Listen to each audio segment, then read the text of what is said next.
మేళతాళాలు బంధుమిత్రుల సాక్షిగా పెళ్లి చేసుకున్న నాకు ఆ బంధం కొంతకాలం కూడా ఉండలేదు అని చెప్పేసి బాధపడుతోంది సుజాత.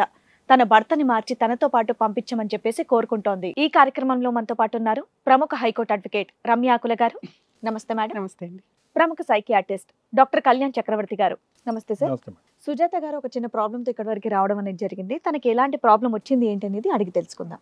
నమస్తే అండి. నమస్తే. ఎక్కడి నుంచి వస్తున్నారు సుజాత గారు? Katedan ma'am. Katedan. Katedan. Okay okay, చెప్పండి. నాది December 8, 2022 మ్యారేజ్ అయింది మ్యామ్. నాకు ఈ మ్యాచ్ వచ్చేసి ఆగస్ట్లో వచ్చింది మ్యామ్. ఓకే. అది మా అత్తమ్మ వచ్చేసి అంగన్వాడీ టీచర్గా వర్క్ చేస్తుండే మ్యామ్. ఆయన అక్కడే పంచాయత్ సెక్రటరీగా చేస్తుండే మా అమ్మమ్మ వాళ్ళ విలేజ్లో, కల్కుడ అనే విలేజ్లో. ఓకే. ఈ మ్యాచ్ అప్పుడు వచ్చినప్పుడు మా అత్తమ్మ కలిపింది మ్యామ్ ఈ మ్యాచ్. ఓకే. అంటే మీకు ఆల్రెడీ తెలుసా వాళ్ళు, లేదంటే వేరే వాళ్ళ త్రూ వచ్చిందా సంబంధం? అత్తమ్మ త్రూ వచ్చింది మ్యామ్. ఇది మాకైతే తెలీదు అది మ్యాచ్. అయిన తర్వాత వాళ్ళు ఆగస్ట్లో వచ్చారు మ్యామ్, చూసుకున్నారు. ఫస్ట్ టైం ఆయన ఒక్కరే వచ్చారు, మా హస్బెండ్ ఒక ఫ్రెండ్తోని కలిసి వచ్చి చూసి వెళ్ళిపోయారు. ఆగస్ట్ ఏ ఇయర్ అమ్మా? 22 సార్. 22. మ్యారేజ్ అయింది ఎప్పుడు? December 8 sir. 22 చెప్పమ్మా. అప్పుడే వచ్చారు. మళ్ళీ సెకండ్ టైం వచ్చినప్పుడు వాళ్ళ ఫ్యామిలీతో అందరు వచ్చారు మ్యామ్. సెకండ్ టైం వచ్చినప్పుడే ఇంకా శారీ కట్టించేసారు మ్యామ్. అంటే ఫస్ట్ టైం చూసినప్పుడే అతనికి నువ్వు నచ్చినట్టు? నచ్చింది, ఓకే అన్నారు మ్యామ్. కాబట్టి పేరెంట్స్ ని తీసుకొని వచ్చి మరి చూసుకున్నారు. మాకు అమౌంట్ కొంచెం ఇబ్బంది అయింది మ్యామ్. తర్వాత మ్యారేజ్ ఇట్లా పెట్టుకున్న తర్వాత. అమ్మ మీరేం చేస్తారు, అబ్బాయి ఏం చేసేవాడమ్మా? నేను ఇంట్లోనే ఉండేదాన్ని మ్యామ్. ఏం చదువుకున్నారు? MBA కంప్లీట్ అయింది. ఓకే. ఆయనది MCom కంప్లీట్ అయింది. ఎంత ఉంటుంది అతని వయసు? 35 అబోనే ఉంటుంది సార్. అతనికి 10 years తేడా. 10 years డిఫరెన్స్. ఏం పని చేసేవాడు? ఆయన పంచాయత్ సెక్రటరీ మ్యామ్. ఓకే. అయితే ఇంకా మా అత్తమ్మనే ఈ మ్యాచ్ బాగుంటుంది, ఇద్దరికి సెట్ అవుతుంది. డౌరీ ఏమన్నా మాట్లాడుకున్నారా? అంటే ఫస్ట్ మాకు ఫ్లాట్ ఉండే మేడం. ఫ్లాట్ ఉంటే ఇప్పుడైతే అమౌంట్ లేవు, డబ్బులు అయితే లేవు మా దగ్గర. ఫ్లాట్ అమ్మిన తర్వాత పెళ్లి చేస్తామని పేరెంట్స్ చెప్పారు మ్యామ్.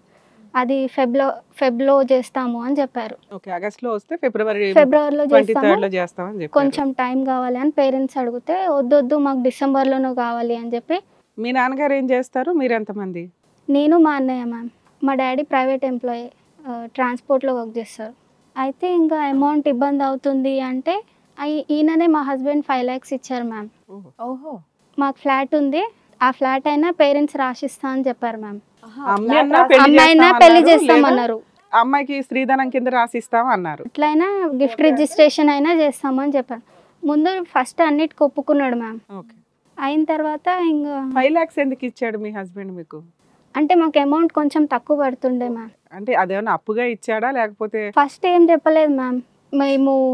మాకు అమౌంట్ తక్కువ పడుతుంది అంటే వాళ్ళ అమ్మ నాన్నకి తెలిసే ఇచ్చాడా తెలియకుండా ఇచ్చాడంట మ్యామ్. అంటే నీ మీద ప్రేమతో నిన్ను ఎలా అయినా చేసుకోవాలనా, లేకపోతే తర్వాత అన్న వసూలు చేసుకుందాం అనుకున్నాడా?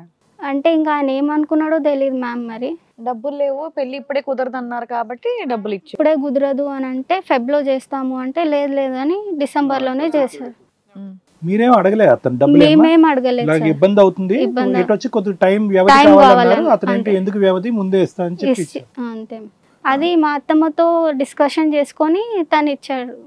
వాళ్ళ అమ్మతో మాట్లాడే ఇచ్చాడు. వాళ్ళ మమ్మీ వాళ్ళకైతే ఇంట్లో ఎవరికి తెలియకుండానే ఇచ్చానని చెప్పారు. వీళ్ళు మేనత్త సంబంధం తెచ్చిన ఆవిడకి చెప్పి సీక్రెట్ గా మీకు హెల్ప్ చేశాడు. ఓకే. మ్యారేజ్ అయింది మ్యామ్. నెక్స్ట్ డే ఇంటికి వెళ్ళాము. అక్కడ నుంచి ఇంకా స్టార్ట్ మ్యామ్. మా అత్తమ్మకి నేను అంటే ఇష్టం లేదంట. అయ్యో. అప్పటి నుంచి టార్చరే మ్యామ్. ఇంకా ఈయన ఇష్టపడే చేసుకున్నాడు. అసలు పెళ్ళి ఎలా జరిగిందమ్మా? అంటే కొద్ది గొప్ప ఎంతో కొంత తెలుస్తా కదా, ఆవిడ ముందే ఎందుకు ప్రకటించలేదు? అంటే హైదరాబాద్ అమ్మాయి మాకొద్దు, అది ముందే చెప్పచ్చు కదా సార్. అది చెప్పలేరు వాళ్ళు. అబ్బాయి బాగా ఇష్టపడ్డాడుగా, ఎదురు డబ్బులు ఇచ్చి చేసుకునే అంత ఇంకా తప్పక చేసింది. పెళ్ళైన ఎన్ని రోజులకి నీకు అర్థమైంది మీ అత్తమ్మకి నువ్వంటే ఇష్టం లేదని చెప్పి? 1 month తర్వాత తెలిసింది. ఏంటంట నీ వైపు ఎందుకు వేలెత్తి చూపెడుతుంది? ఏముందంటే ఏముంది ఏమి లేదంట నీలో? ఏమో సార్, నాకు అర్థం అవ్వట్లేదు. అదే వాళ్ళ 5 లక్షలు ఇచ్చాడనా? 5 lakhs ఇచ్చారనే అమౌంట్ అదొకటేమో. అది ఆవిడకి తెలుసా అసలు తెలీదా? లాస్ట్ లో తర్వాత తెలుసు. ఎందుకంటే ఫస్ట్ లో 1 month ముందైతే తెలియదు. ఫస్ట్ 1 month బానే ఉంది అంటున్నావు, బానే ఉందా? 1 month అంటే కూడా 10th రోజు మా ఇంటి దేవుని దగ్గరికి వెళ్ళాం మ్యామ్, వీరభద్ర స్వామి దగ్గరికి.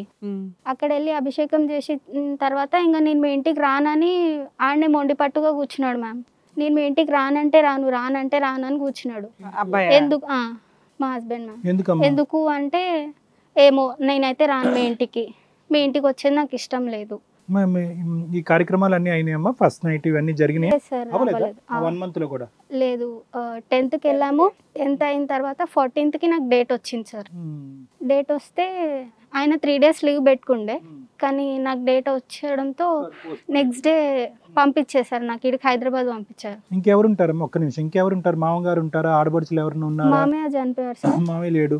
సో ఎవరెవరు ఉండేవారు? 4 రోజుల పాటు ఎవరెవరు ఉన్నారు మీ ఇంట్లో? 2 అత్తలు ఉన్నారు సార్. 2 అత్తలు ఉన్నారు. ఎవరు అత్తలు? మా అత్తయ్య, ఇంకా ఇంకొక అత్తయ్య ఉంటది, పెద్ద అత్తయ్య అని. వాళ్ళ అక్క 2 యారాన్లు సార్ వాళ్ళు. తోడుకోడలు. ఇద్దరికి భర్తలు లేరా? లేరు సార్. సో 2 అత్తలు, నీ భర్త, నువ్వు.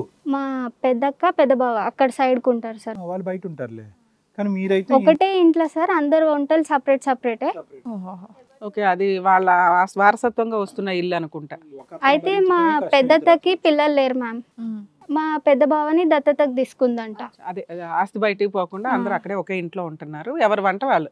Yes ma'am. సో ఈ అత్త మీ భర్త యొక్క తల్లిది ఒక్కటే పెత్తనమమ్మా, లేదంటే ఆ అత్త కూడా మాట్లాడేదా మధ్యలో? అందరిది ఉంది సార్, అందరిది పెద్ద ఉందా? అందరిది ఉంది. నువ్వు హైదరాబాద్ వచ్చేసావు. డేట్ వచ్చిన తర్వాత వాళ్ళే పంపించారు సార్. వచ్చిన తర్వాత ఇంకా 18th రోజు మా పెద్దాడిది వాళ్ళ కొడుకుది మ్యారేజ్ ఉండే సార్, December 18th. అయితే మా పేరెంట్స్ వాళ్ళకి అమ్మమ్మ ఒడి బియ్యం పోస్తా అని, అది నా మ్యారేజ్ అయిన తర్వాత మమ్మీ డాడీకి బియ్యం పోస్తా అని చెప్పి మా అమ్మమ్మ రమ్మనిండే కల్కుడకి. విలేజ్కి రమ్మంటే మేము ఇక్కడ మెహందీపట్నంలో 11 o'clockకి బస్ ఎక్కాం సార్. అక్కడ దిగేసరికి 4 అవుతుంది. ఆయన 3 o'clock అలా కాల్ చేసి ఈ ఊరు దిగు ఆ ఊరు దిగు అని చెప్పి కాల్ చేశారు సార్ నాకు. ఎవరు? మీ వారు? మా వారు. అయితే నాకు ఈ ఊరు ఆ ఊరు తెలీదు, డైరెక్ట్ కల్కుడలో దిగుతా, ఫ్రెష్ అప్ అయి నేను వచ్చేస్తా మీ ఎంబడి అని చెప్పిన. ఎందుకంటే 5 o'clock వరకు ఆయన అక్కడే ఉంటారు మేడం. సరే అని చెప్తే లేదు, ఇంకా ఆయన ఏమనుకున్నాడో ఏమో మ్యామ్, నేను ఆ ఊరు ఈ ఊరు అంటే నాకు తెలీదు, నేను డైరెక్ట్ కల్కుడలో దిగుతా అని చెప్పాను.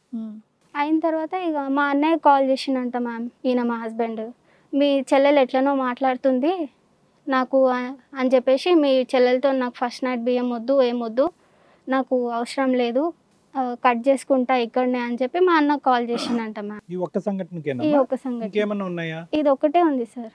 ఈ ఊరు ఆ ఊరు కాదు, కల్కోడలో ఒక్కటే దిగుతానని అన్నావు. అది తప్పుగా భావించాడా? అది తప్పుగా అనుకున్నాడు సార్. కాదమ్మా, ఇప్పుడు పెళ్ళైనప్పటి నుంచి మీరు అసలు మాట్లాడుకున్నారా? మధ్యలో మాట్లాడుకున్నా ఆ టైం కాల్ చేస్తేనే నేను లిఫ్ట్ చేయాలి మ్యామ్. నేను కాల్ చేస్తే ఆయన ఎప్పుడు కూడా లిఫ్ట్ చేయడు అసలు. ఎప్పుడు ఏదున్నా బిజీ ఉన్నారు అని చెప్పిన. ఇంతకు ముందు కూడా చాలాసార్లు చెప్పాను మా పేరెంట్స్కి కూడా, ఇట్లా నేను కాల్ చేస్తే లిఫ్ట్ చేయట్లేరు, ఏంది అసలు ఇది అన్నట్టుగా కూడా అడిగాను. అయితే ఆయన అట్లనే అమ్మ బిజీ ఉంటారు, ఓకే మనమే కాల్స్. ఆగస్ట్ నుంచి డిసెంబర్ వరకు అనేటటువంటి టైంలో పెళ్లి అనేది కుదిరింది కదా, ఆ టైంలో కూడా ఫోన్ లో మాట్లాడుకోవడం, మీ ఇద్దరి మధ్యలో క్లోజ్నెస్ అనేది ఏం లేదు మ్యామ్. క్లోజ్నెస్ కూడా ఆయన కాల్ చేస్తేనే నేను లిఫ్ట్ చేయాలి, నేను కాల్ చేస్తే ఆయన అస్సలు లిఫ్ట్ చేసేవాడు కాదు.